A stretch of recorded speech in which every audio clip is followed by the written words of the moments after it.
This temporary desk I've been using is actually a chest. You know, those old lumber or luggage chests I used to use way back in the day, and it's full of photos like this. And, but I got a big slab of wood out there, fir that I found about that thick, about that wide, and about 4.5 feet long. I'm gonna sand that up and make something out of that for in here. But anyway,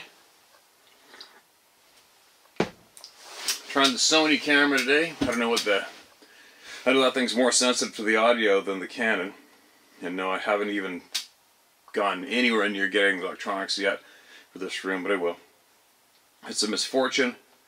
My iPhone 11 or whatever the hell it is I got, that other iPhone, was just sitting in my pocket the other day, and then it went to a blank screen and then the Apple logo on it and it's frozen up. And I bought something online for 25 bucks. It says it'll fix it and save your data. Fail. So apparently when you go to Apple itself, all the data is going to be annihilated off that phone. Which means I think there's 8,500 or 850 unread emails on my other phone. That sucks. And I have my list of read on it. Apparently my iCloud's full. Whatever. Anyway. But just so you don't panic, if you've emailed me before it hasn't been read, I have every single email since day one in my inbox. I do not erase emails. Ever. Actually, my business email contract in Whistler, it saved me probably about $80,000 one time when this gazillionaire banker, cheap banker, screwed up and decided he was going to attempt to make it my fault. And it wasn't. And the only way I got out of it was going back over 2 years in emails. Found it. So, from that lesson, and proved him the evil prick. But anyway, there you go. I don't erase emails ever. So I've got all your emails. It's just going to be a bit of a cluster. Getting organized again. But anyway, I have an email here. It's possibly the longest one we've ever had. And I kind of cheated last night when I came home from fishing, which actually was a great day. I made a video about it. And this is from another Alberta forestry tech. And a lot of these places this man mentions I've been to, and this is something that we all need to hear, alright? It's an email that we all need to hear. So, here, this is going to be a long one. This is probably going to be the whole video. But I have a feeling, I didn't read the entire thing, but the most of it just, I could stop reading, but I had to go to sleep. Alright, starts off with a couple paragraphs directly to me. And then we get into it. Now listen to this. Hello Steve, my name is, withhold name, active in industry still, and I am a biologist, environmental consultant in my 30s that has walked solo in remote northern Canadian and Rocky Mountain wilderness my entire life and career. I grew up in the remote woods of northern Alberta, and I have worked from the Mackenzie Mountains to Great Bear Lake, down to the Rocky Mountains, ranging from Monashee Provincial Park, Cherryville, and the Cusp, to the east slopes of the Rockies along the Forestry Trunk Road in western Alberta. That's BC, Alberta, Northwest Territories, and the Yukon. To say I've seen a lot is an understatement, without a doubt. I was one of only a few full-time consultants that does cut block layout for the forestry in Alberta. There are only around a dozen of us in the province that are in the field full-time. Nobody lasts full-time in our position, as everyone gets weirded out. No way. That's interesting. That's not surprising either. For all you who don't know what layout cut block is, there you go into the big mature timber and they lay out an area where the loggers can come in and remove the trees. So they are into the original stuff non-stop, solo, remote. I myself am now working as a field biologist, still get to be remote, and do layout now only during the winter sometimes. People last a few summers and transition to other things. The work is piecework, hard and honest. We work alone, and we all know of each other who last more than a few seasons. Winter, spring, summer, and fall. We're out there laying out cut blocks, timber cruising, or doing forestry plots. It's a great life, rewarding, and one of freedom and determining your own way. We never noticed the pandemic occurred, for instance, but the work is hard. There's bears, storms, frostbite, quad breakdowns, mosquitoes, black flies, etc. Dangerous quadding, sledding, not to mention helis. The list doesn't end.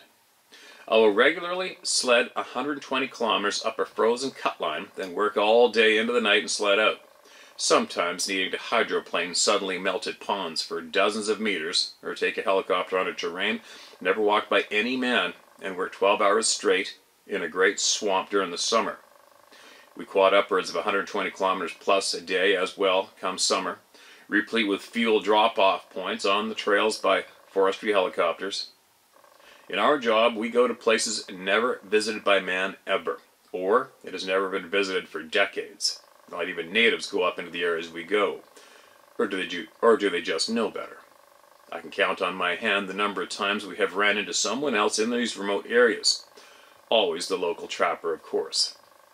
We often set up camp no matter the time of year, as close we can get to our work area, often at the end of the road system. Heat an insulated sled trailer up, and it's comfy as hell. Have some elk steaks in the cooler in the snow, and life is good. We will camp together for a job and set out in different directions to complete our cut blocks and meet together at the end of the day. I was aware of your channel as our little group of remote workers have mad respect for your outfitting business, your hunting abilities, and your ability to go remote like us all the time.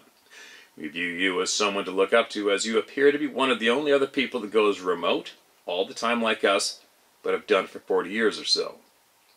We enjoyed watching your channel for the hunting and wildlife content, along with the bear stories, and we're not in the least bit surprised when you started to mention the other things that exist in the remote wilderness. We always talk about sending a note to you on this topic, but with the level of busy we are and the fact that we are always out of service and in the field, it's hard getting something fully together. It looks like Jay did, though. As well, I am worried, talking about it extensively and overtly, as it seems to attract the phenomena to you. It's sticky. Yeah, I realize that too, man. You're absolutely correct. I can tell you without a shadow of a doubt from someone that goes into the bush 300 days a year that the wilderness is haunted by things that most people just shrug off as make-believe.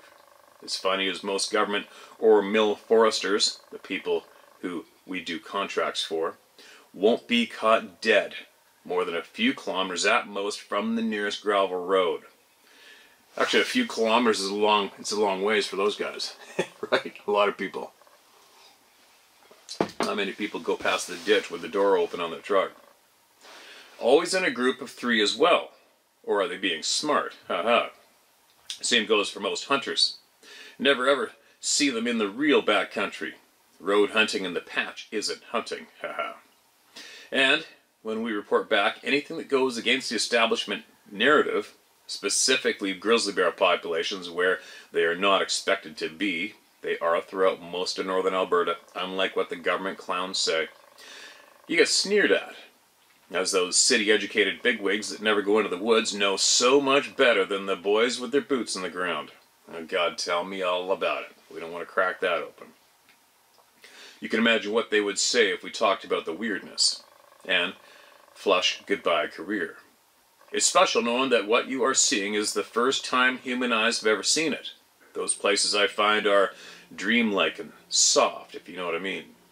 I don't even know where to begin, as the phenomena is a weekly to monthly occurrence in the remote wilderness. I do not even know where to begin, as the phenomena is weekly to monthly occurrence in the remote wilderness. I will call these things things, not forest people or whatever you're currently calling them, as from my experience and my boys' experience, they are some kind of supernatural, extra-dimensional occurrence, not people like you and me. I think the explanation for it is closer to the fairy phenomena than a group of actual people. This is deeply unnerving to me. They, however, appear to be physical beings too. The way they appear and disappear, stalk you, and most of all, smell is downright bizarre. And I cannot explain all of it, or even the lay of the blame of these occurrences to only Sasquatch. I feel the concept of the Wendigo, little people, skinwalkers, and extra-dimensional portals also play into the phenomena that occurs in the wilderness. Absolutely agreed. Let's just say I really pay attention to the Dene mythologies very closely, as they appear to be the only thing that properly explains what occurs on the land. That's native people. Considering they were here for thousands of years, I'm not in the least bit surprised.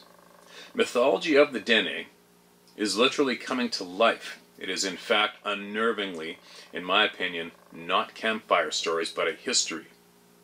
We really clued in that these things were not bears after I had a close-up encounter with a pissed-off grizzly in 2018, and that stench we'd attributed to bears lurking on us was not the stench of an actual grizzly close-up had. Yeah, I know people always talk about stinking bears. I've had my hands on many grizzlies. They don't stink unless they've been laying on a rotten kill, which isn't that common, but they don't stink. That sickening BO/rotting flesh/shit smell that can appear daily is not from bears. After I clued into that the woods were almost ruined. Sorry, you guys. After I clued into that, the woods were almost ruined for me. I smell that damn scent at least once a week. Specifically, spring/summer/early fall. I'm not gonna lie, I am terrified of these things, and I have to talk myself down in the truck or helicopter almost every morning now, knowing what's out there. Right there with you, man. Except I do it at nighttime and in the dark on the way. Yeah, I guess in the morning in the dark, but once it gets light out, I seem to go forward easier. Excuse me. Yet I still go. These things have nearly ruined my ability to do my job, as their presence is too numerous or prominent to ignore, and I fear that one of us eventually will go missing. I no longer tent and consider that suicidal. Coming from what I've experienced in the field, you are nuts to stay in a tent in the remote wilderness. However, I am so curious as to what the phenomena is and how it relates to us, as I experienced it so often, and it's just a fact of life for me. Since I am at home in the woods, I feel the need to share the space with it, rather than running away and becoming some city rat to avoid it, as all I have ever known is the bush, and it would be like cutting off my legs if I couldn't experience being in the wilderness on a daily basis. Hear, hear. Where to begin?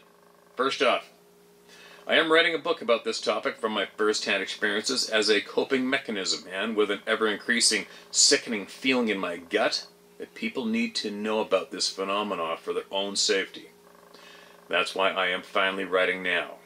People go missing, specifically in northern Canada and the Rockies, like nothing else. I keep track.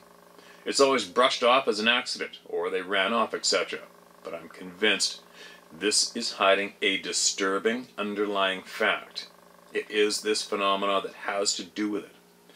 Inexperienced city people who think they know everything in the mountains and native women in the north are most often victims. Easy pickings? When it's someone more experienced, I listen in very closely. It's always bizarre. The group of experienced Dene hunters that died north of Fort Chipewyan, Alberta, at Devil's Gate.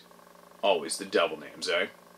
In 2017, and found dead in the water, not drowned, as a prime example. Were they scared to death? Unlike the Yankees or Brits that write to you and constantly talk about these things being on land that is heavily populated near cities, I have only experienced this phenomenon on the peripheries of settlement and in the most remote wilderness. This makes me wonder about the fantastic stories they send in, or I feel they are talking about a different phenomenon from what is confronted in remote, untouched wilderness. Yeah, there's all sorts of different flavors going on, man. It's definitely 100% different flavors of unknown, without a doubt. I don't think it is all uniform, or can be attributed to only the big man. The first inkling that something was off in the bush was that sulfur/BO/rotting/flesh/shit smell becoming frequent. I started noticing this smell initially in the Chinchaga Hills on the Alberta-BC border. Been there. Specifically up the Chinchaga Hall Road.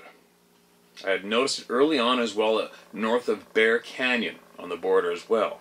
This has expanded to nearly everywhere I go. The greatest occurrence that stands out is in the Swan Hills, especially south towards Fort Assiniboine, and west past Goose Mountain, as well around the Hawk Hills near the Mackenzie Highway, south of High Level near Twin Lakes, Lesser Slave Lake, specifically towards Martin Mountain, specifically at the top, and in the Alberta Rockies, specifically remote Banff National Park, Kananaskis Country, anything east of Canmore, Waparius, and throughout the area of the Forestry Trunk Road from Waiparis north to Nordegg and Catamount/Robb, as well up the DMI East Hull Road on the east side of the Peace River. Interesting of note for you, in my experience, remote Alberta is far more bizarre, weird, and creepy than BC or the northern parts of the territories. Southern Northwest Territories, however, is just as creepy and off as Alberta. However, the Swan Hills and Martin Mountain by Slave Lake take the cake for weirdness, by far. I really wonder why.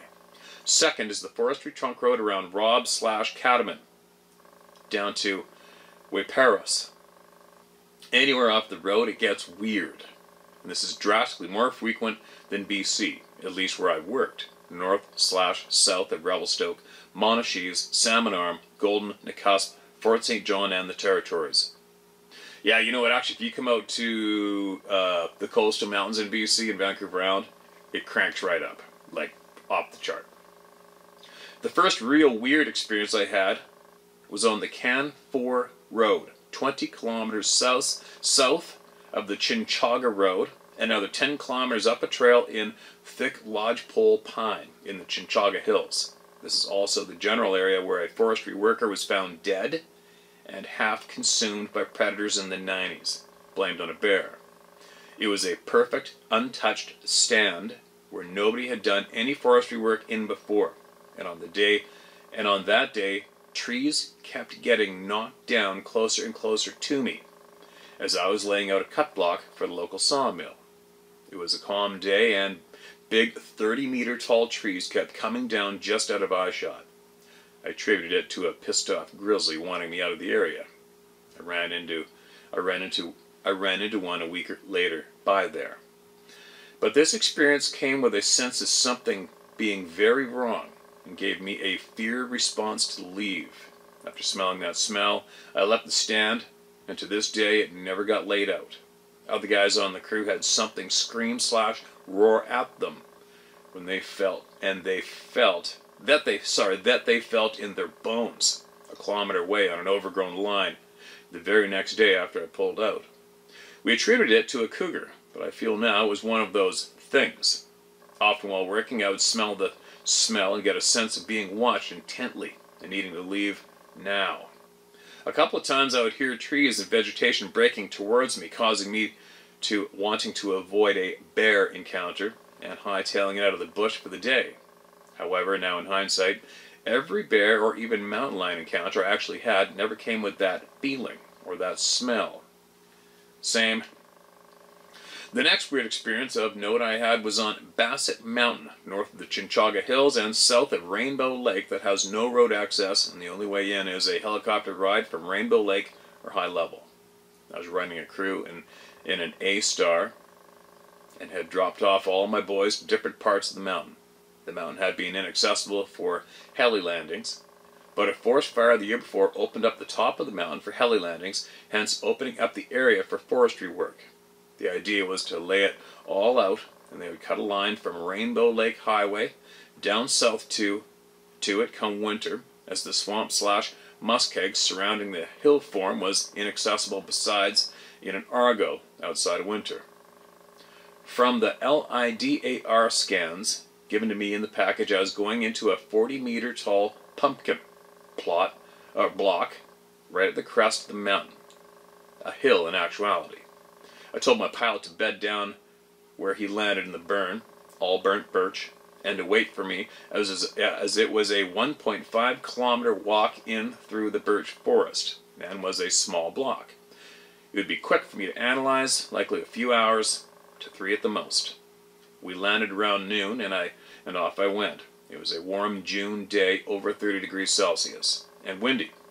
The sky was perfect blue without a cloud. Bluebird. As I walked through the birch forest, I could see birds teetering, squirrels chittering, and the woods waving in the wind.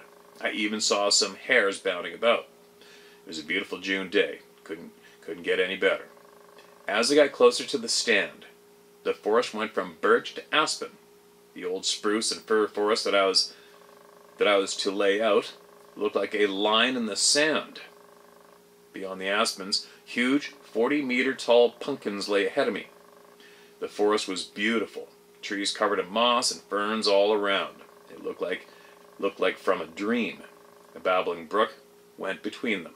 I guessed to myself I was the first person to ever lay eyes on this place. I walked about 10 meters into the stand when a voice in my head, in my voice but not my own thought, told me that if I walked any further more, that I would die, and that I needed to leave now. I stopped, and I was completely baffled.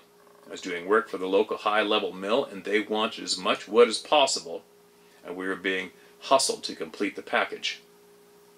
Not doing the block would result in me making no cash for the day, as we got paid a piece rate by the work we did, not hourly or a day rate, as I would piss off the mill as they were paying for the helicopter. Thousands of dollars a day. The longer we were out, the more it cost. I was befuddled as to why that thought had entered my head. I went and sat down at the base of one of these couple-meter wide spruce trunks facing into the block down the slope and looked around. Right then, I realized that the forest was dead still, like a graveyard. No birds, no squirrels, no life. The air wasn't moving, it was stagnant. No wind. The air was thick and oppressive, almost as if any voice I'd utter out loud would be absorbed by my surroundings. Quote, there must be a boar, grizz, or cougar lurking on me, unquote. I thought, looking around. Something was off. Very odd. The forest was quiet, and I realized that damn BO/sulfur/rotting stench smell was present. I realized that it was now cold here, even though it was a 30°C day. That's when I realized that in front of me, a bit down the slope, about 10 meters or so, was some kind of mirage you'd see on a hot day on the highway, as if my consciousness could not articulate what I was looking at. My brain couldn't compute an image, that it just sat there, shimmering in a way, sort of liquid. That's messed up, I thought. F that. I looked up and saw a gray sky, one that was blue moments ago. Something was very, very off. Again, a voice was put in my head and said, stay and you die. Leave now. I could feel deep in my soul that if I stayed in this spot, I wasn't coming out of the woods. I got up, hightailed it out of there. I spent tops 10 minutes in that stand and walked only 10 meters in. I ran out of there all the way back to the helicopter. I get back to the heli, and my pilot was spitting pissed. Quote, where the hell were you? What the F is up? I'm blind here. Bracket. When a heli is bedded down, they can't radio you at all. End bracket. I replied that I was in the stand for a second only, that I got back quick, and you should chill out. He replied, I thought you said you'd be a couple of hours. I told him I was less than that. He said, bro, you're in there 6 effing hours. It's past 6. What the F everyone's waiting for us. My heart stopped. I remembered every second of that stand that I was there for 10 minutes, not 6 hours. My blood ran cold. The sky again was blue, and it was still hot as hell. It turned into a huge shit show, as all my workers were supposed to be back at the air base in high level between 5 and 6. We were still on the mountaintop, having not picked anyone else up, 3 other guys, yet, who were located out of radio contact all over the mountain in different places. I had the waypoints on my iPad, where to pick them up, so no flying could happen. We flew back late, and ended up getting rowed up by the mill for it. Major shit. I don't know what happened out there, and I still don't. All but I know is that I remember being in there for 10 minutes.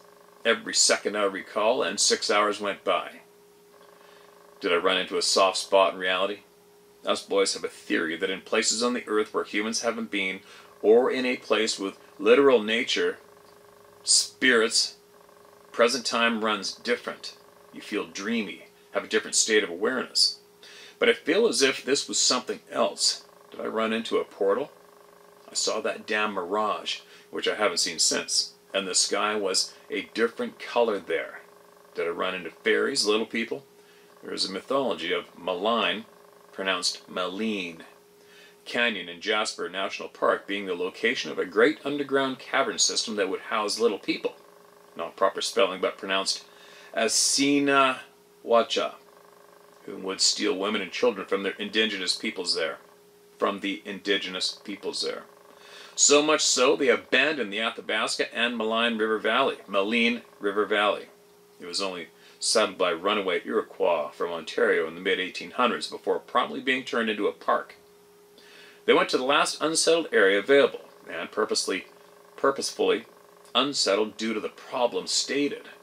Then in the 20th century, geologists discovered there in fact is a huge underground river and cave system, one of the largest on the planet, but the entrance has not yet been found. It's supposedly covered in glacial rubble.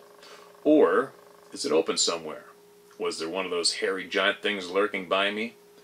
I have a feeling they can cloak. What was that mirage? There is no shape to it, though. I only have questions from that encounter, no answers. What I can say is that from that point on, the weird stuff is sped up for me. Was I touched? Did I get marked by something, imprinted? Almost as if the woods are aware that you are aware of it. Is it the forest itself? Nature spirits? It disturbs me to this day, as I lost hours and cannot account for more than a few minutes. But I can't help but feel that time just flowed different for me. Just one bizarre experience out of many. I was actually forced to go back to the block a few months after, as they wanted it laid out, and they were incredulous as to why I didn't do it. I'm surprised they actually did get somebody else. Typically, they probably go, F you, right? Get out of here. I didn't do it. The next time I went in, it was completely normal. A beautiful place with no time slowing, weird silences or smells or bizarre voices. Something interesting to note was that on both sides of the block was steep ravines, about 50 meters deep, that I had to GPS. At the base of these were beautiful fern-lined creeks, and there was also the presence of caves in one ravine. I did not go in, and I got out of there after. The geology of northern Alberta is not conducive to caves, so it is very rare and weird. The next set of bizarre happenings worth mentioning was when an employee and I were camping at the end of a road system on the north edge of the Swan Hills. We were quadding around 7 kilometers one way in to multiple areas around Lightbulb Lake that proved impossible for anyone else to access. This is almost directly west of Goose Mountain. The local Slave Lake Mill is really cheap. I wouldn't pay for a helicopter to ferry us, so all we got were fuel drops for our quads instead. We made camp at the end of the gravel road, almost an hour south of High Prairie, and socked in for the next few weeks. I was training a worker, so I was completely alone in the woods. We would do blocks together, and I would send him to GPS creeks while I would GPS boundary. The biggest task was quadding up a decommissioned haul road that hadn't been used in 2 decades, where we had to ford every creek and river as the bridges were pulled. Clay-rich Alberta in June was wet and muddy, so it was quite interesting. On top of that, our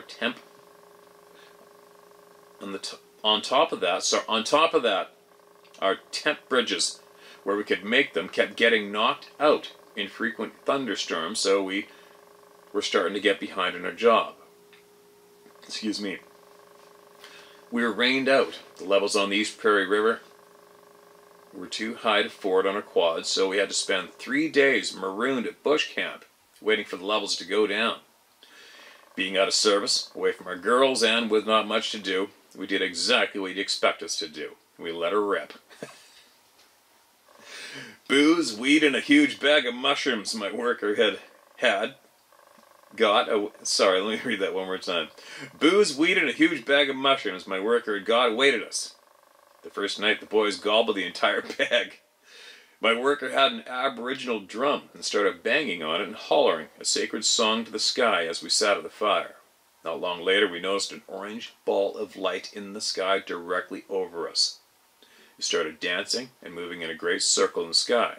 It was not far off the ground as it was glowing. It was glowing the fog surrounding it. It creeped us out. I went inside my RV and tried to go to bed. My worker kept drumming and singing to the dancing light. I remember looking out my window before I fell asleep to my worker still over the fire, drumming and singing as the light danced above. The next night of us waiting for the river to go down was low-key without any booze or mushrooms. No doubt. My expectation was for it to be a normal night in the wilderness. When it started to get dark around 12 at night, my workers called me to get out of the RV. "You won't believe this," one said. Up in the sky again was that orange ball of light, with another one by it, moving around each other, playing in the sky. My heart felt heavy as I realized that last night's events were no tired hallucination. My worker exclaimed excitedly that we summed them up.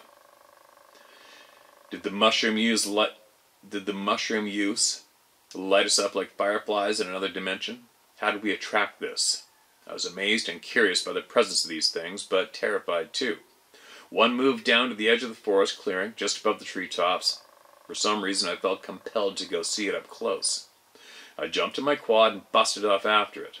It was playing hide and seek with me behind the trees, bounding ahead every few seconds. My workers were screaming at me to come back, but I was intent on finding this thing. I should mention we were camped on a 50-acre opening on the very last grazing lease along the river. That thing went along the edge of the trees and popped out over the river. I almost drove off a sheer cliff in the dark. It tried to drive me off the cliff. Creeped out, I drove back to camp and retired to bed. Yeah, that's pretty frickin' creepy. That's a dirty move, man. And that's not a friendly thing. The next night again, the same light showed up again. We drove up to the closest hill with service and phoned our buddy from the wildfire base near High Prairie to come and check them out. He came, was freaked out, and left. He called the lights Space Jesus. The phenomena has now presented itself most nights when camping in the wilderness since then, and even followed me home to my place on the Freeman River by Fort Assiniboine. They would constantly play hide and seek with you in the trees, trying to get you to follow them deeper in the woods. Sometimes many would show up. I've seen orange, yellow, white, and blue-white coloration. I've since moved to the east slopes of the Rockies, and the phenomena continues to present itself. The fact is, most unnerving part of my experience in the wilderness... this fact is the most unnerving part of my experience in the wilderness. I can't help but feel that mushroom used opened something up to enable these things better noticing us. The phenomena, in a sense, can tag you. The more aware you are of it, the weirder the phenomena becomes. It's sticky.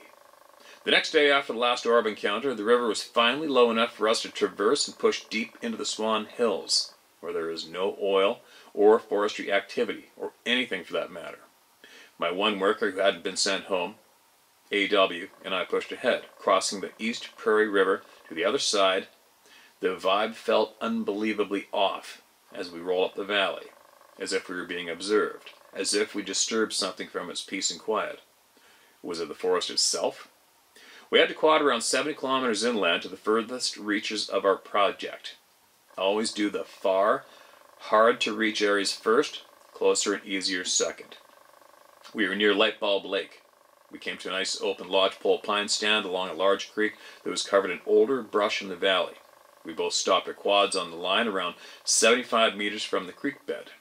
We're going to go to the creek and work to the left of the line on our quads, going along the creek edge and making a large circle back to our quads. We could get 6,000 meters for the day if we hit it right. As we started walking down the line, we noticed some large black... Let me read that again. We noticed some large black mass laying in the alders. I was having none of it. and thought a big old bear was bedded down for the day. I yelled at it to F off. That's when this thing stands up, 2 to 3 feet above the 7-foot tall alder with its back to us, and walks away from us right into the middle of our cut block.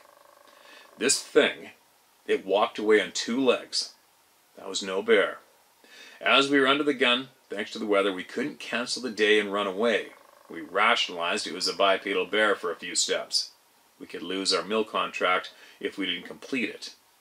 We continued our day. It was windy that day. Throughout the entire day, whenever the wind shifted, that oppressive stank would hit us right in the face.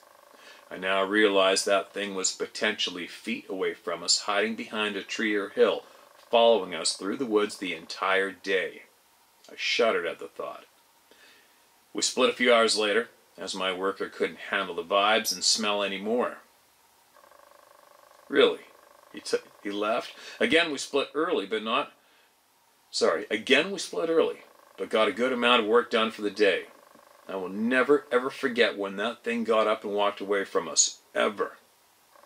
And how we minimized it immediately after. We never saw a face, just its back, and it walked on 2 feet, and was, for all intents and purposes, a giant hairy thing. Are the orbs and that thing related? Did we summon that thing? I doubt it. Did we run into it by chance? We never ended up going to that area again, as everything just felt just so off.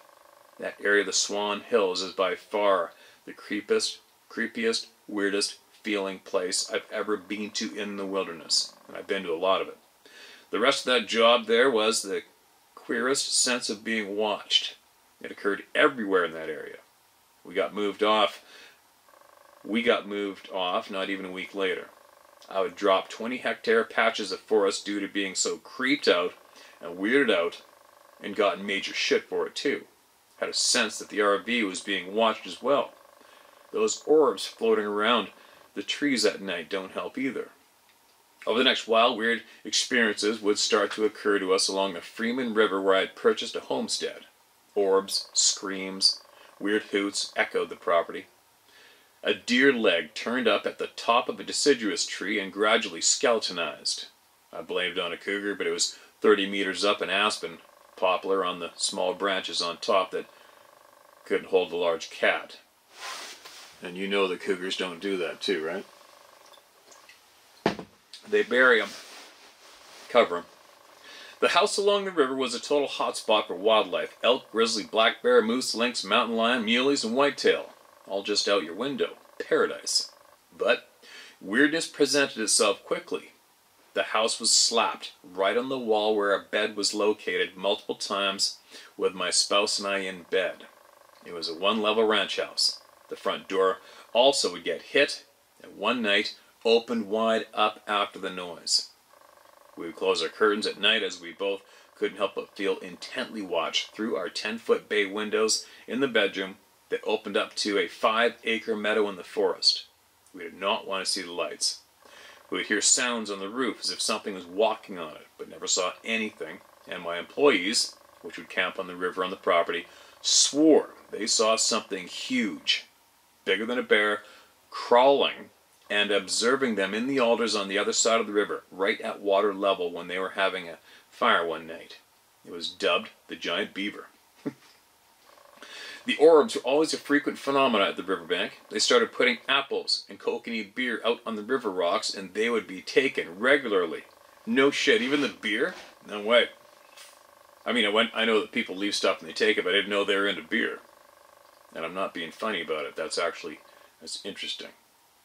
Again, we had no neighbors and no tourists, fishers, or even hunters. Nobody comes out there. It's weird to report, I know, but where we are, this phenomena is almost normalized. There were no neighbors, no baseline. And we weren't affected at all besides being creeped out. And these are stories of these lights in the region too. Sorry, there are stories of these lights in the region too, and it's something just ignored and swept under the rug. Excuse me. Interesting to mention, lightning, even though we are in a river valley, frequently strikes that property, to the extent Almost every tree has a scar. No shit, that's an interesting note. Bizarre. Another weird thing to note, the phenomena picked up once we became aware of it. And I can't help but feel something deep in the forest where I once went noticed me and is now intrigued. It's sticky. In the summer 2018 was a very weird season. I was very busy with work around High Level and Slave Lake. I was training a worker how to do layout, so I spent a good part of the summer guiding someone through the woods. We were working initially up the DMI East Hall Road, at the very end of it, where it turns to grassy dirt. We were quadding 60 kilometers further east into swampland. Had some weird tree breaks when we had split up and got an overwhelming sense of being followed in there.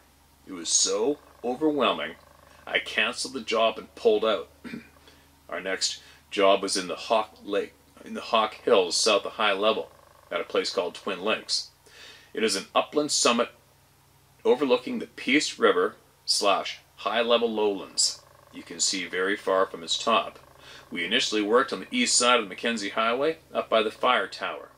Within a few days, the vibes were becoming off. Excuse me.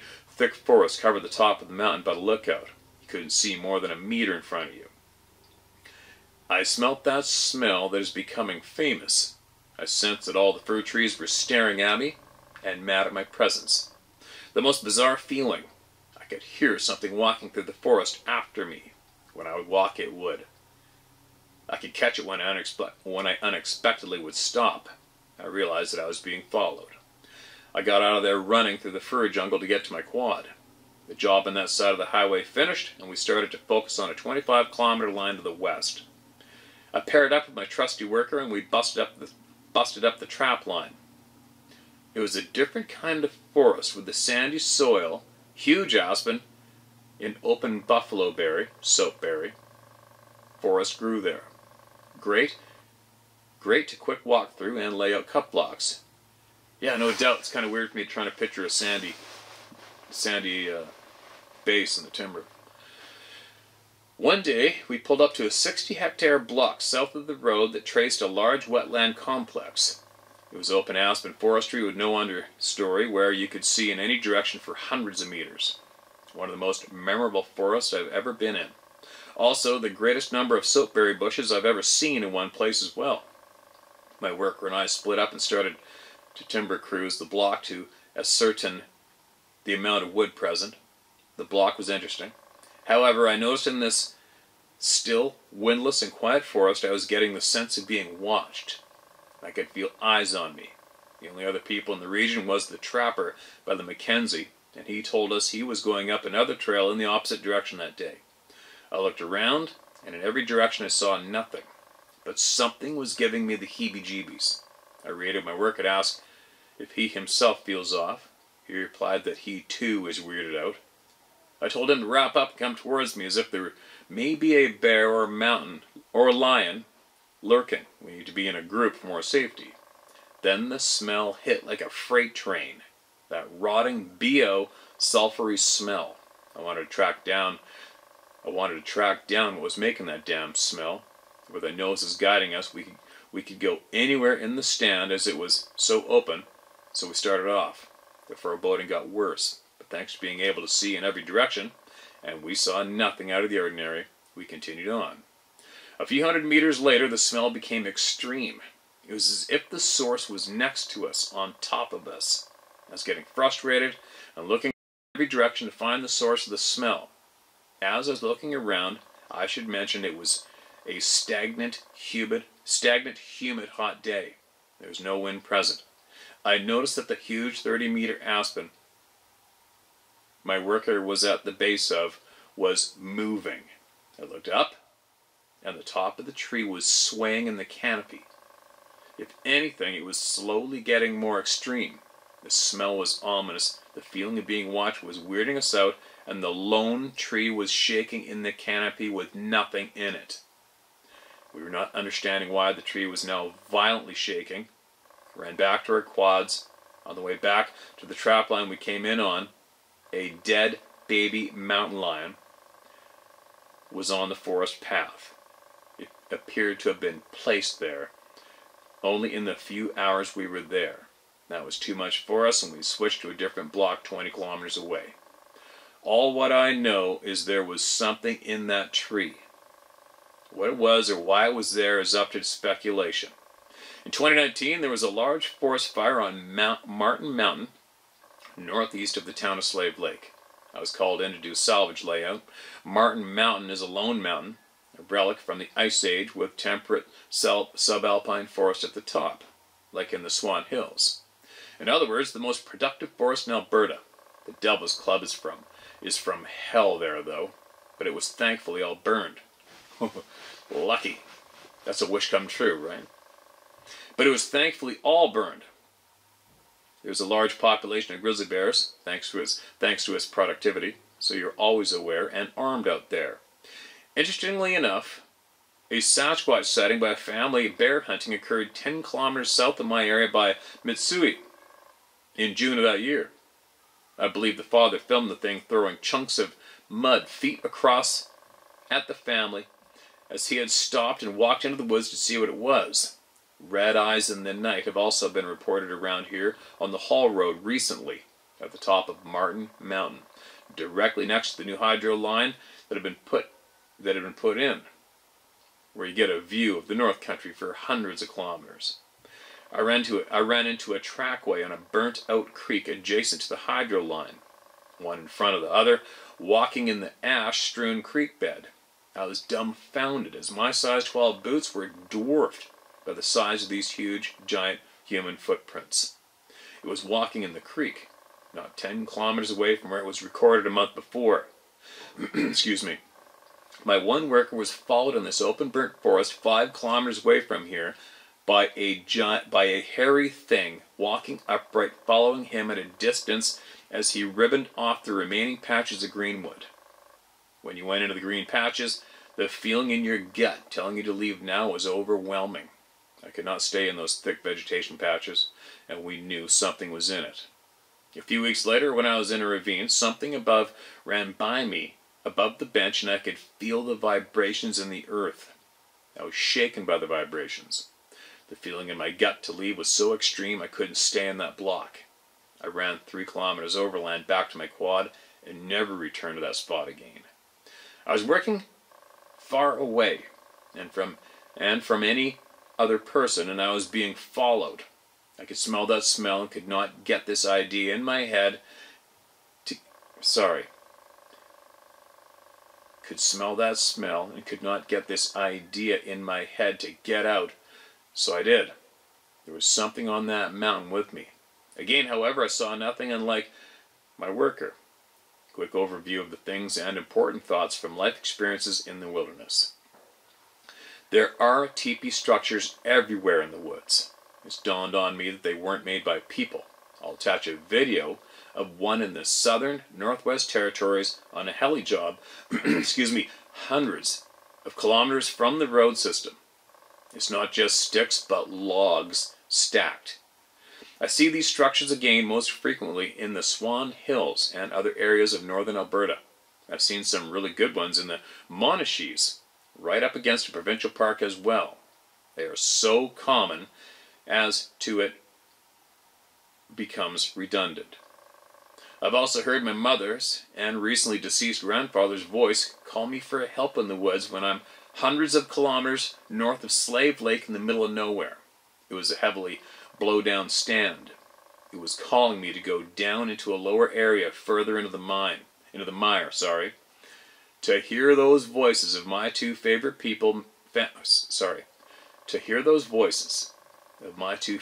family members, it made my blood run cold, clearly calling me for help. It was cold and rainy that day on top of it. I got the hell out of there. In Dene mythology, Wendigo can peer into your subconscious and use the voices of beloved family members to beckon you over to them. I've experienced something like this, and that really makes me sick. A former worker of mine, AW, is adamant. He saw some skeletonized, upright deer thing on the Freeman River right at the bridge on the way to Goose Lake. It chased after him. This was on the first full moon of March in 2020. Wendigo? Pakakos, skinwalker thing, that smell is experienced at least once a week. It is what it is. The feeling of being watched is at least once a week too. It is what it is. If it gets too strong, I leave. I no longer care about the financial penalty. I noticed it gets weird in the fir forest for whatever reason. Same for extremely luscious vegetation in ravines. I've heard screams like a woman being murdered too many times in the bush in the evening, once before a storm hit. Almost every weird experience by me has occurred along a creek or a river. There are weird orbs of light in the woods that appear in wilderness almost nightly if you are paying attention. This phenomenon is the thing to fear, and I feel is the most likely responsible for missing people. I don't know what it is, but it is not friendly and trickster-like. It could be associated with the Wendigo and Sasquatch, but this isn't guaranteed. I feel it's interdimensional, which sounds ludicrous. According to Dene mythology, there are portals to other worlds and supernatural creatures such as Wendigo, Sasquatch, Pakakos, little people, thunderbirds, and nature spirits can move between worlds through these. These portals are in permanent spots, and some can move. This is a story in my community about how biologists doing a rare plant survey in Banff National Park found this beautiful boulder up in the alpine with a pool at the base of it that was rectangular and had beautiful, perfect purple wildflowers growing around it. There was mist about it. They GPSed the point from the distance with the intention to visit the next day. When they returned, it was gone. Nowhere to be seen. What is it? According to Dene lore, little people are strong nature spirits with lots of spiritual energy. Often in pristine forests, boulder fields, and mountain caves, they can be happy or mad with you. Fickle. They can be very dangerous. They have elemental control of the weather. There is cave art. There is cave art that is among the oldest in North America in the Rockies of Alberta that shows some horned thing that reminds me of a Wendigo or a giant, among other things. And a giant, among other things. Age of the art is upwards of 10,000 years old, has a mammoth in it. I've run into Aboriginal graveyards in the wilderness and have seen nighttime lights there as well. When you're in wilderness for long periods of time and spend most of it out there, your intuition gets better. You're more aware. Situational awareness. You can feel things. Things are softer, more moldable. Senses become more acute. The forest is a sensory overload, and when you take it all in regularly, you notice deviations from the normal quite quickly, i.e. the pressure. Same page. Once along the Athabasca in September, I was working into the night, and one of the lights followed my truck 40 kilometers back to the highway along the bush road that paralleled the river. A good friend, a very accomplished forestry consultant, refuses to go out without a live GPS feed of his location beamed to some satellite that sends the cavalry when he doesn't move for a bit. Overkill? Not so sure anymore. He doesn't want the phenomena to get him. No doubt. I think it's smart to have an EMF meter and Geiger counter with you in the woods. If they go off, leave. Something is causing a disturbance on the electromagnetic band, and I'm convinced this could help you avoid it. Yeah, those nuclear scientists told me the same thing. Said they're going to send that to me as well. The phenomena is increasing. The phenomena is increasing in intensity. It is becoming more apparent, showing itself more often. What's the next step? It's not static. Magic mushroom usage attracts anomalous activity. Not sure why, but it does. Yeah, I've read that numerous times and heard it. Weird activity is greatest in areas where people most rarely go. I feel the smell might not only be Sasquatch, it could be Wendigo, some other thing, or it comes from a portal opening. I'm thinking a portal opening. What I'm coming to. I feel that there are two areas where time flows differently, at least temporarily in the wilderness. The central point of this flow could be a portal to another world. It sounds nuts, I know, but I don't know how else to explain what happened to me. Yeah, what you had, I'll talk about it in a minute. My partner was hiking the Three Sisters Parkway Trail, specifically on Wind Ridge Trail in Kananaskis Country by Dead Man's Flats, one summer evening with her girlfriends. It was late and misty, and a storm front was setting in. She heard whistling up a random cut line off the trail. Thinking it was someone lost blowing their whistle, she went up this line in the dark a few kilometers to assist them. Her friends stopped following her, and she ended off the line in the woods down a dry creek bed, still hearing that whistle, with it getting even louder. The ground started to physically shake from deep within the creek bed, and things got weird. It was no hiker. She got the hell out of there and met up with her girlfriends again.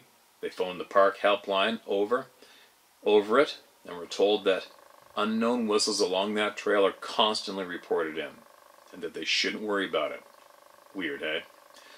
I've heard bipedal footsteps in a mountain creek, ghost wilderness, tenting, and an audible change in the noise of the creek, like it got dampened and the noise reversed when something bipedal went through it. This was after seeing that light in the woods near the campsite. It needs to be recognized that there are multiple things out there that in no way have a normal explanation, yet they exist. It's not just Sasquatch. Indigenous mythology right now best explains baseline reality in the wilderness. Agreed. I've seen trackways twice, both directly walking up and down creek beds. One in the Swan Hills, the other the Martin Mountains, both around Lesser Slave Lake. Had a rock thrown at me on a mountainside sliding by Catamount, doing the burn piles in February. Was alone and nobody around, being watched. Vibes were strong, and a tree was knocked over my pathway on my sled ride back to the haul road. One time in the western Swan Hills, the old Russian N and I were sliding down a pipeline back to the Sunset House from the interior of the hills. It was after dark, in mid-February, and I could not shake the sensation of being constantly watched from just the lip of the forest edge. Multiple times a moose spooked and ran out of the woods into the middle of the line with us, almost striking them. I've never experienced that before or since. Something I felt was out there with us, escorting after dark. The amount of trees knocked over on my quad and forest paths, often while you're out in the woods, is too frequent to put to chance. Most frequently ran into the remote western parts of the Swan Hills. Yeah, side note, I didn't warn everybody, I suggest to everybody, always have a small chainsaw on your quad or in your truck when you're in the backcountry. Just for that purpose, period. To cut your way out. I've heard whistles myself in the woods, never whistle back and never follow. The weirdest peaks in the most productive elk country. 1, Swan Hills. 2, east slopes of Alberta. Let me read that again. A couple commas make me read off. The weirdness peaks in the most productive elk country. Yeah, we've come to that conclusion too. I think Dave Plata started pointing that out first. Was the more common the elk, the more common the shit's going down. Are nature spirits real? Are wilderness spirits fickle and try to kill you like in a freaking fantasy novel? Tree breaks and structures are everywhere. You ignore it eventually. Also see logs driven into the ground when muddy, often along pipelines, roads, and hydro lines. Trees get knocked down in the woods by you way too often, and often never in windy conditions. Tree knocks. They almost happen as a warning, let you know they are there. Often happens when on or around lines walking. There is a trickster motive to the phenomena, and it is aware that you are aware. It's always one step ahead. Avoid boulder fields, especially when you smell that weird smell. Avoid Devil's Gap, Devil's Head Mountain, named after piles of human skulls the giants would put at the base of the mountain along the Ghost River. Devil's Thumb, the Ghost River, Pacacos Mountain, and the east shore of Lake Minnewanka and ghost lakes. It used to be called Wendigo Lake, in the front country of Alberta near Waparos. Even Mount Yamnuska, specifically behind the mountain to the north into the Ghost Wilderness. All those areas are very close in proximity to each other and named for the phenomena that occurred there from prehistoric times. It is obvious from those names that east of Canmore in the front country, these things have a historical presence. There is a creek that comes down from behind Yamnuska that crosses Highway 1A by the Stony Nakota Lodge. The ravine goes to the Bow River. Stony oral history has those things using that creek to travel to the Bow from their territory up the mountain for seasonal food sources. Most sightings to this day are around this creek, and sightings are frequent there still. I have a neighbor that is a nurse and does volunteer youth work with the Morley Stony Nakota Reserve that I now live next to and mentioned above. They went on a hike with the kids above Bow Valley and in the front country into Douglas Fir Forest for a youth empowerment initiative. The youth coordinators noticed tree structures in the Douglas firs. She remarked how cool it is that the kids on the reserve were building nest structures and tree forts in the trees. The children remarked they were not responsible for these tree structures and that their parents and old folks warned them that the things that built them are dangerous and that they must leave the area immediately. They were told to never look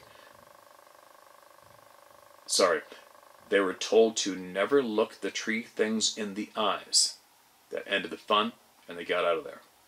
The tallest Sasquatch reported have been in the Nordegg/Abraham Lake area and south down to Waparos. Sorry, I keep pronouncing that wrong. Waparos. They average over 10 feet in reports, and the tallest was estimated to be 15 feet during construction of the Bighorn Hydro Dam that created Abraham Lake in 1969. Why such tall specimens there? Here. When people go missing, there is often a random, unexpected rain or snow event. Why are some missing people found dead in water but not drowned? Weird shit happens in the wilderness during thunderstorms. The electrical energy and potential that develops does something to the surrounding environment that enables weird stuff to happen more easily. The fact these government refuses to recognize it and paper over the missing people in the wilderness is disconcerting. As well, the push for more urbanization is everywhere. What do they know that we don't? Cannot be good. I say screw them. I don't give a shit what the government knows. And they don't give a shit either. I say ram it to everyone involved in that club. It's dangerous at night out there. Those lights are out there. If you are alone and inexperienced and are aware of them, you're playing with fire. All long-term forestry consultants know the woods is off. They are aware that something else is out there and going on. I'm one of the most remote workers in the country, and I give you an emphatic warning. Be safe and aware in the wilderness. This line of work I come from is solo and dangerous. Real wilderness every day. People who stay in it see things. There are more forestry consultants that can speak more about the phenomena. A, D, J, and N. N himself has almost 40 years of daily being in the field. Looks like J has now. Oh, right, that's the other guy that emailed a few days ago, right? Sorry. I am encouraging you guys to write and discuss what we deal with on a frequent basis. It's not specifically the big man, but the constant weirdness, the lights, the watching, the smell. People need to know. There are few people on this earth that walk in remote, real wilderness like us. We need to speak up, warn everyone how dangerous it is. It really is out there, and what is occurring out on the land. The forests of Alberta are weird, mystical, and bizarre. There is a definitive hint of the supernatural. Most won't admit that, but I have no other explanation for what I have experienced in the wilderness.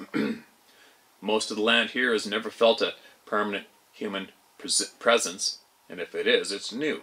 It has been determined that only 10,000 Native Americans were in the entire province of Alberta at time of settlement, and most were on the plains chasing bison.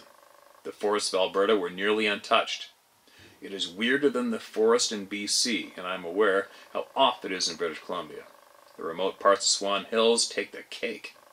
I personally think it's a good thing that people don't go into the woods, because if anybody completely inexperienced, went in regularly, I think there would be more disappearances, and eventually the government would have to say something, which could cause a change in the phenomena to it being more dangerous. Yeah, I don't know, man. I don't know if those bastards are saying it or not. I mean, look at how many Indigenous women have gone missing, and the attention the government's given that. Not much, right? I'm shocked there isn't more incidents. The woods are dangerous, and where there is no infrastructure, they are deadly. And there is something weird going on out there that is unexplainable. People go missing in the woods all the time. Why? What is responsible for the phenomena? I don't have a clue. Not a clue. Some speculation, maybe. If we follow a mythology as history model, I'm unsure if it is a Sasquatch, if it is Sasquatch only. I think the Wendigo is out there too. Little people, thunderbirds, skinwalkers, and God knows what else. There is a superior non-human intelligence playing with us in the trickster guise, and I'm sure. I don't trust the orbs of light in the woods. My gut tells me no.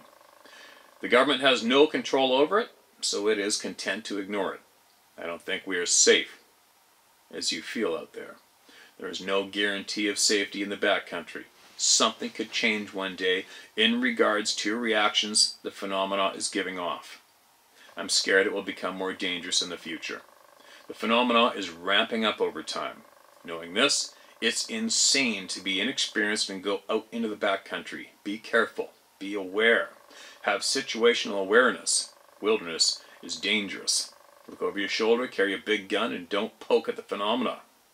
I attached the video of the log teepee structure in the remote Northwest Territories doing helicopter work south of Enterprise, as well as the photo of the Aboriginal pictographs on the front country of the Alberta Rockies next to all those weird sounding place names. Let me know if there's anything more I can personally do to stay safe in the field. My focus is mitigation at this point, not proof. Regards, A. Okay, man. And there you go. There you go, everyone. There's a voice that, as far as I'm concerned, is possibly, I don't know, on importance to hear from. Out of a 10 out of a 10 scale, I'm going to go 11. Who do you want to hear from, right? Who do you want to hear from, you guys? When it comes to truth, what's going on in the real world? Who do you want to listen to? I always tell everyone, like I did when I was asking for tech help the other day, I only seek advice from those who have mastered the topic I'm inquiring about. And I'll tell you what. When it comes to knowledge of the real, I refer to the mountains and the forest remote as the real world myself. First Nations people, 10 out of 10. These guys, these timber cruisers, 10 out of 10. Why? Because they have more experience with the real world than probably 99.9% of us. That's why. Am I going to go to some government office, Ministry of Forestry or whoever? F no. Are you kidding me? That's embarrassing. That's the same as going to a reality TV group for advice. Not a chance. Right? That's why we're here. We're here to learn from the people. And we're learning it. Shit pile. Alright, before I go on a big babble, getting back to you, the original emailer, make sure you email me again, alright? And all of you who are turned on to this channel through this man, email me. Just do it, you guys. It's painless. Obviously, if you want to remain anonymous, I got your back, no problem. I just want your knowledge. Send it to me. What else? And I'd almost be tempted to come and hang with you, the emailer. I'll almost be tempted to come and hang with you when you know you're going to go into possibly one of your weirdest places. Possibly. Just to see if my curious what I would be curious about would be to see if, when you start, your gut starts going off, I would be curious to see if my gut starts going off the same time, and how we would explain the feeling to each other. What are you picking? Like, what's it feeling to you right now compared to what I'm feeling? I wonder if our instincts trigger inside of us differently to each person. I wonder. I don't know. But I'd be curious just to know that. I mean, I don't give a shit about the area itself. You know how with the researcher gang over here, how they're all protective of their gifting areas and the research areas, and people come and try to steal their areas and all that bullshit. Obviously, I'm not about that crap. But if one day I would come and hang out with you guys, go to work with you for a handful of days. I don't give a shit. Do whatever, just hang out, and just to compare gut instinct notes. You know what I mean? Gut instinct notes, because I feel a lot of stuff a lot of times from the places I go, but I'm very rarely with someone. I'm usually solo, just like you, right? So I don't really have too many people to compare it with. Although, was it about 3 years ago, Sarah, myself, my friend, and his wife, they wanted to come with me. I was going to go set up some cameras in the base of Mount Curry, high up on the rock spillway. And as we're walking along, and it's a weird place there, man. Same deal. And I could feel a little bit of pressure on the left side of my head and my body, and off the left side. And the three of them were probably 20 meters behind me. And all three of them basically jumped to the right, away from the right side, like, whoa! They said it was almost like a growl, huff, something. They all heard it and felt it. It scared the living shit out of them. Pushed them sideways. The trees are right there. The trees are probably 5 meters to the left. I shrugged it off because I don't know exactly what it was, but I know what's going on. And I didn't really pay too much attention, and I didn't go in that patch of timber. But that whatever it was didn't do it to me. Let me go ahead and then let them have it. So that as well fuels my curiosity of each one of us as individuals. How possibly feelings are given to us as individuals.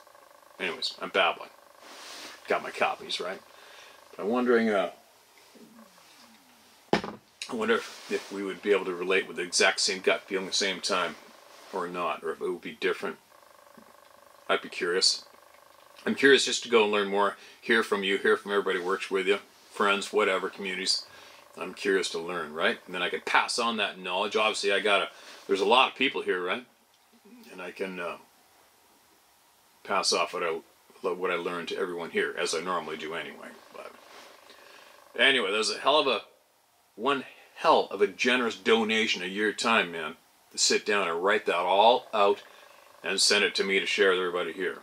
Huge appreciation and respect, all right? Huge. And you didn't say, do you have a native heritage in your blood or no? I'm curious to know that. I was thinking maybe you do, but maybe not. I don't know. Not that it makes a huge difference, but somewhat curious to that. And anyway, I wonder how many more of your associates are on this channel too and listening right now. Sounds like a handful anyway. So all of you listening, I don't care if your coworker has had the same experience or covered the same thing. If you have your experience and your gut feelings, whatever you experienced and sensed, email it to me, share it, alright? Just do it. I don't care if it's been done a million times. Do it. Send it. I want to learn. I've been saying it since day one, there is more than just the Sasquatch thing going on. And, like you said earlier when I referred to them as people, it's between me and you, I'm trying to hopefully encourage people to look at it from a different angle, drop the, man, I saw a Bigfoot thing, right? And start to learn that there is just way, way more going on than what that little bit of mainstream is allowing to sip out of the cracks, which is basically a joke. And the label Bigfoot has now become basically a bit of a thing to laugh at. 100% due to reality TV for certain. It's not just a hairy ape that some group of people are trying to get everybody to believe it's some kind of a gorilla. That's not the case. It's not the case if you listen to the people, right? The people that know, which is the people. The people know. That's who you have to listen to when it comes to everything and anything. Anyways, I'm a little revved up after hearing your email. I got what more to add. I'll attach the video. I already watched the video. It's something else, right? I'll attach the video here for everybody to see at the end of this video. And, I don't know. Again, thank you to you guys. Your partner who emailed in first, you second, and I can't wait to hear from more of you guys. And hopefully maybe I can come out there and hang sometime. I'd be down for sure. Yeah. Keep it coming in, man. Just keep that information coming in. And there's something, obviously, there's something going on with the lights. You're not the first person to say it. They're not good. The gut's never wrong. But the pressure changing, the sounds changing, and the loss of time. I mean, let's face it, that is a frickin' pattern. Huge pattern. And it's something that simple bush person like me or you or most of us can't explain. We have absolute no previous education on that. Nothing at all. So here we are. Fresh babies. Almost like we're just spit out right now on the face of the planet. We're starting to learn the absolute truth. And that is a bit of a frustrating piss off. Because at this stage of the game, I feel like I'm running out of time. And it's in every single thing is fed has been an absolute bullshit line. And the more I learn, the more that's true. And it's making me not feel like anxiety or panicky, but I'm feeling panicky in a way. It's like, really? And now I have to spend, how long is it going to take me to find out the truth? Right? Because now we got to learn all over again from the beginning and try to figure it out.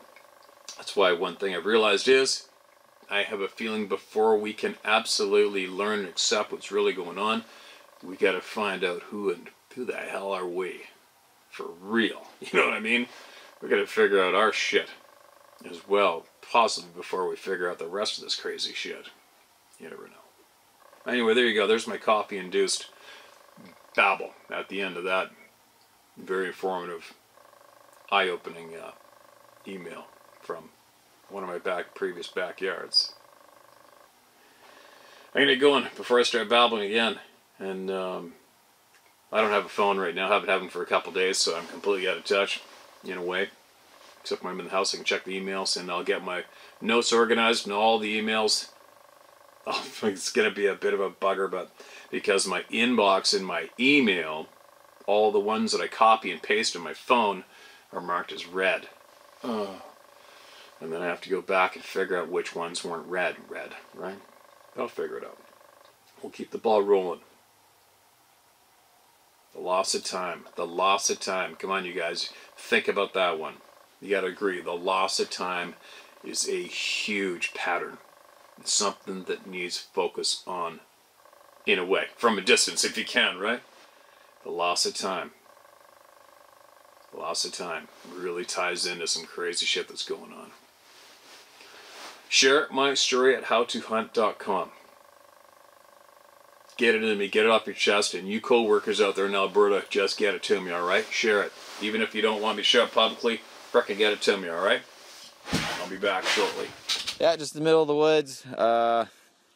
Cool. Yeah, what's this, hey? Yep. Okay. Oh yeah, broken on top. Ah!